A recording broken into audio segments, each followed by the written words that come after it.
What's up, guys? It's your boy, Reese Boy, back with another video. Happy, it's nothing to be happy about, but happy Saturday, guys. Okay, I'm back with another video, guys. Gotta adjust my shirt. I'm so fucking mad. Okay, anyways.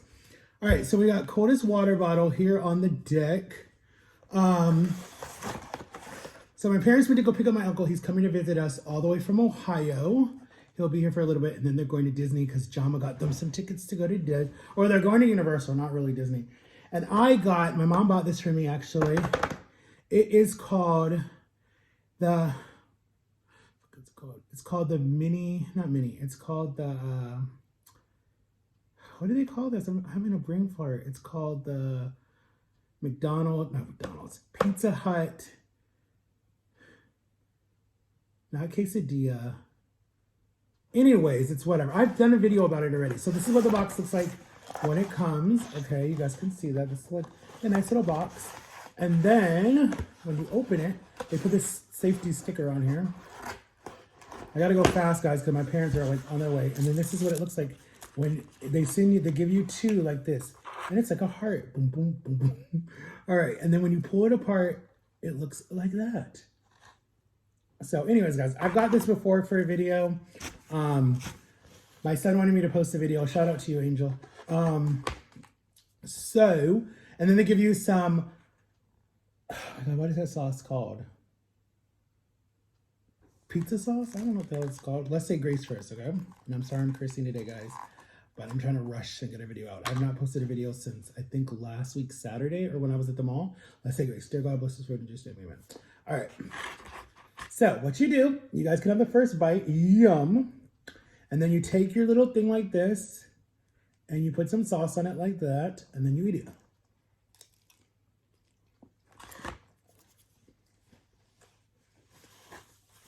Hard and crunchy. Oh man. So guys,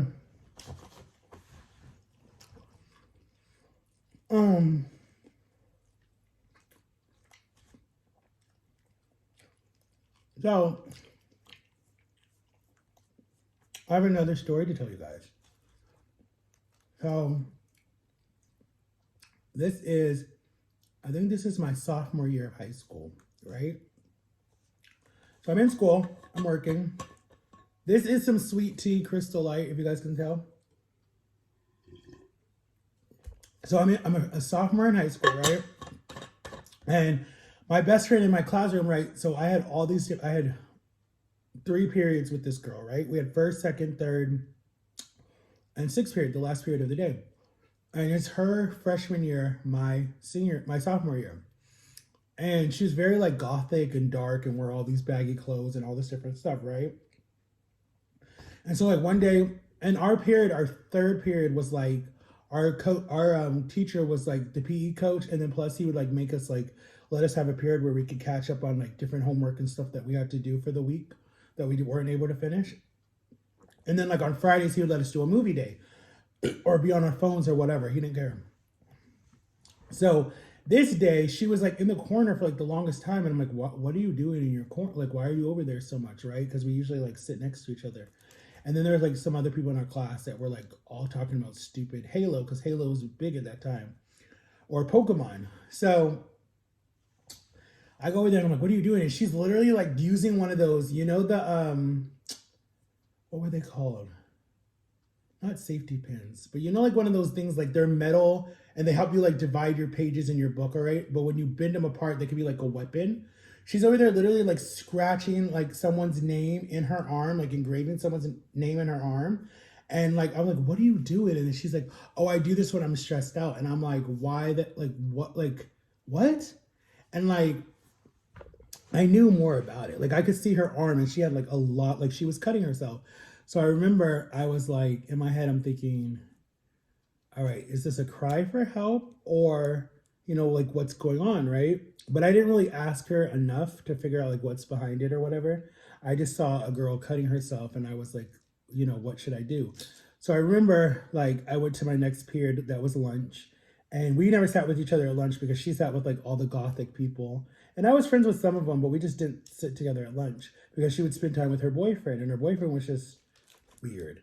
Um, so I remember I asked my best friend Zule, and I was like, "Yo, like, I'm like, you see that girl over there?" And she's like, "Yeah." She's like, "Yeah, she's known to be like really crazy and whatever." And I'm like, "No, she's not." I'm really, "Yeah, she puts like hex on people and has a voodoo doll and like all this other stuff." And I'm like, "I don't believe that. Like, I know her." And she's like, "Just be careful of her." And I'm like, I don't care. Like me back then, I would like have to see someone. Like I would not judge someone off of what other people said. I wanted to get to know you first, and that has screwed me over a lot. I should listen when people say stay away from that person. I literally should listen to them. I actually went to jail twice for people that because I didn't listen to people who said stay away from those people.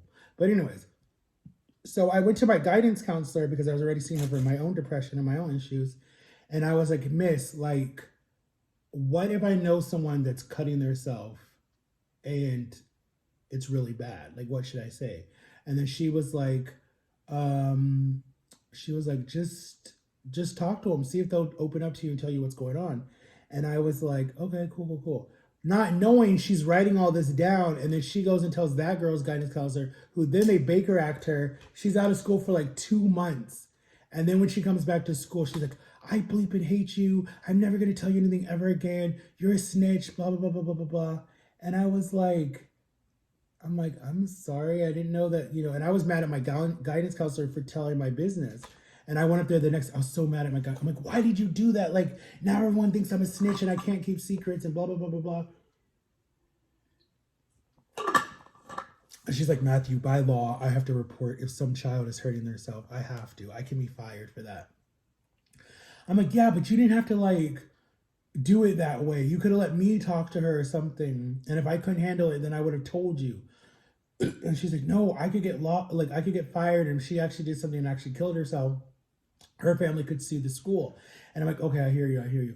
But dude, like no one would talk to me for like the first 3 months. Like everybody said that I was a snitch. They wrote it on my locker. They would like throw stuff at me in classroom. Like literally, I went through hell for like 3 months.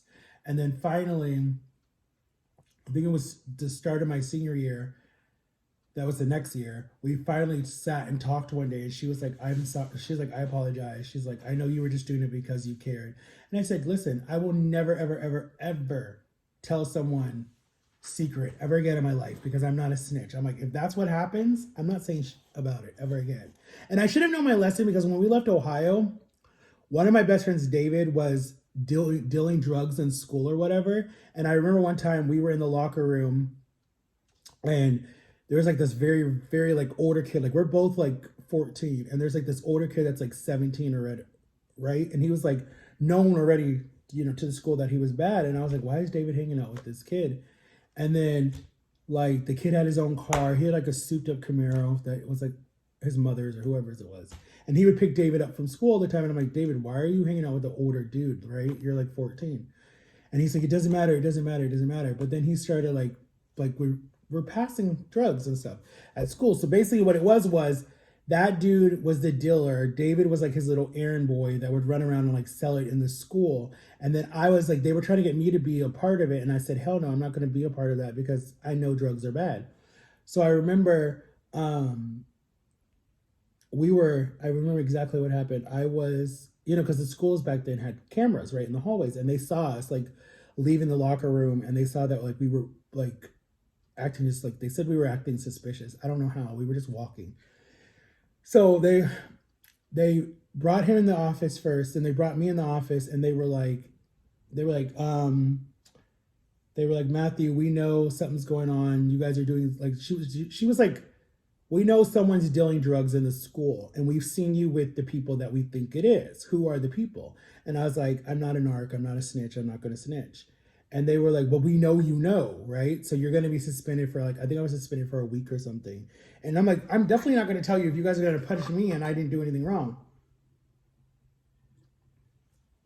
So then I remember they brought the police into the school. And that was where I got scared because I'm like, look, I don't want to go to jail for this because that's not, my parents were like, Matthew, you need to say something because these people aren't going to look out for you. All they care about is their self, blah, blah, blah, blah, blah. And then I remember his mom coming into the school because she was a nurse and she worked nights and he was always by himself. And he's the only kid. And I remember like, I did snitch because I was like, I don't want to go to jail for someone that I don't even know. Like I didn't even know the dealer at all. So I was like, I just knew David. And I was like, damn it. So then David got in trouble. The dealer went to jail. He went to juvie because he was, still a minor. And David went to juvie. I almost went to juvie because they were like, it's juvie or you tell us what's happening or we charge you with a drug charge, like a charge, right? And it would have been a felony. And I'm like, I ain't want to do life with a felony. I'm like, hell no. So I remember I told, and then they dropped all charges and they tried to like distance us from each other. But me and David had like first and second and third period together. And I remember he came in class and was like, I'm you up, blah, blah, blah, blah, blah. He's like, I hate you. Like literally screamed it in my face. I hate you. I would never trust you again. I hate you. I hate you. I hate you. I hope you die, blah, blah, blah, blah, blah. And like literally went off. And then his mom got mad at me. His sister got mad. Like no one would talk to me. Like I was like evil to that family, right? And it hurt so bad. But then like my best friend Steve was like, yo, you did the right thing. Like you had no choice. He's like, you don't need David. David's a bad person, blah, blah, blah, blah, blah. So I was like, all right, cool. So then I think I want to say before I moved, so it would have been like the year before I moved. So it would have been, I would have been just turned 15 or something. I don't remember. We became friends again because he forgave me and he was like, Matt, I understand what you were doing. I don't hate you. I apologize. I'm not doing drugs anymore. I'm clean, blah, blah, blah, blah, blah. And we were good. We're still best friends to this day. We still talk sometimes when, I'm up in Ohio or we're on the phone or whatever, but he's like, you woke me up. Like that was really scary. Cause he did like 6 months in juvie and it scared him. Like, he's like, I don't want this life. So he's like, I get it. You were looking out for me, but I learned not to ever snitch again, even though I snitched on that girl when I moved to Florida. But the moral of the story is you don't need to cut yourself and you don't need to do drugs. Those are two things you don't need to do because I've done it. I have it right here on my arm where I've cut myself before, actually in 2 places from being depressed. There's counselors to help you. There's people to talk to. Find that one person that you trust, that you can tell the truth to, and be completely vulnerable, honest, and tell them what's going on. And if you have that one person that won't judge you, if you cry, scream, yell, even if you hit them out of anger, and then you got that one person that trusts you no matter what, that's awesome. Like, that's what you need. Like, I have people like that I trust that I would tell anything when I'm in pain, like that are like, yo, we'll be there for you. So anyways, just know that you're loved. Know that I'm here for you. You guys can send me any message in the comments below. I'm here. I got you. I hear you guys. And go try this. I'm actually full already. I don't know why. Probably because I've been eating crackers. So that's probably why I'm full. And I've been drinking a lot. But go get this, guys. It's called the Calzone or the... Oh, it's called the Pizza Hut Melt. That's what it's called. The Pizza Hut Melt from Pizza Hut. The Pizza Hut Melt, guys. Go get you one. Try it out. Let me know what you think. I love you guys. Peace out. Make sure to like and subscribe and get ready for some other videos, guys. Bye-bye. Check out Sam and Kobe's new video. Peace out.